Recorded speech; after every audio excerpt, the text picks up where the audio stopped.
Breaking news. चुनाव से पहले नबन्ना में सर्जिकल स्ट्राइक से बड़ा झटका। आयोग की कलम की एक ही चोट से प्रशासन की सुप्रसिद्ध योजना धराशायी हो गई। कोलकाता, चुनाव की घंटी बजते ही प्रशासनिक हलचल मच गई। सड़कों से लेकर नबन्ना के प्रांगणों तक हर जगह यही प्रक्रिया चल रही है।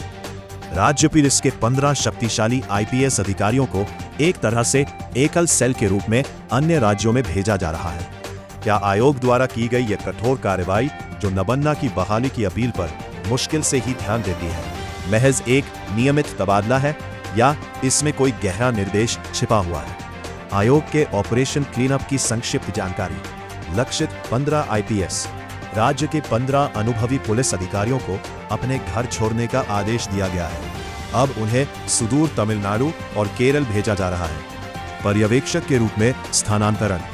इन अधिकारियों को तत्काल अन्य राज्यों में चुनाव पर्यवेक्षक के रूप में शामिल होने का निर्देश दिया गया है। नबन्ना की याचिका खारिज। राज्य सरकार इन अधिकारियों को महत्वपूर्ण पदों पर बनाए रखना चाहती थी, लेकिन आयोग ने व्यावहारिक रूप से उस प्रस्ताव को कूड़ेदान में फेंक दिया और स्पष्ट कर दिया, दिल्ली आ जाओ।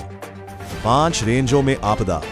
न केवल उन्हें अन्य राज्यों में भेजा गया है, बल्कि राज्य की 5 महत्वपूर्ण रेंजों में डीआईजी स्तर पर भी बड़ा फेरबदल हुआ है। क्या वे पुराने चेहरों को हटाकर नए चेहरों को नियुक्त करके प्रशासन की बागडोर अपने हाथ में लेने जा रहे हैं? प्रणाली नियंत्रण या राजनीतिक चेतावनी? इस नाटकीय बदलाव का राजनीतिक हलकों में विश्लेषण किया जा रहा है। जानकार हलकों में इसके पीछे 3 मुख्य संदेश दिखाई देते हैं। निष्पक्षता की कसौटी। विपक्ष ने अतीत में राज्य के कुछ पुलिस अधिकारियों पर पक्षपात का आरोप बार बार लगाया है। क्या आयोग इस तबादले के माध्यम से उस आरोप को मिटाने की कोशिश कर रहा है? नबन्ना को एक कड़ा संदेश।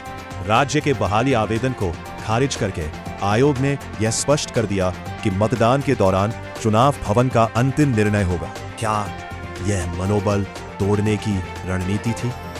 क्या चुनाव से पहले पुलिस प्रशासन की परिचित संरचना को तोड़कर जमीनी स्तर के कार्यकर्ताओं को कोई विशेष संदेश भेजा गया था? मतदान का मतलब बल प्रयोग और पुलिस से झड़प नहीं है। मतदान का मतलब एक स्वतंत्र और शांतिपूर्ण उत्सव है। क्या मुख्य चुनाव आयुक्त यही संदेश देना चाहते थे? गर्मागर्मी बढ़ रही है। चुनाव में जबरदस्त उलटफेर नजर आ रहा है। 15 अधिकारियों का दूसरे राज्यों में तबादला महज संख्या का खेल नहीं है, बल्कि एक बड़ा मनोवैज्ञानिक दांव है। 5 रेंजों के डीआईजी के बदलाव से जिला स्तर की रणनीति भी रातों रात बदल सकती है। सत्ताधारी और सत्ता विरोधी दोनों दल चुनावी दहलीज पार करने की तैयारी में जुटे हैं। ऐसे में क्या आयोग का यह मास्टर स्ट्रोक राज्य में कानून व्यवस्था की स्थिति में आमूलचूल परिवर्तन लाएगा, या नबन्ना और दिल्ली के बीच संघर्ष और तीव्र हो जाएगा?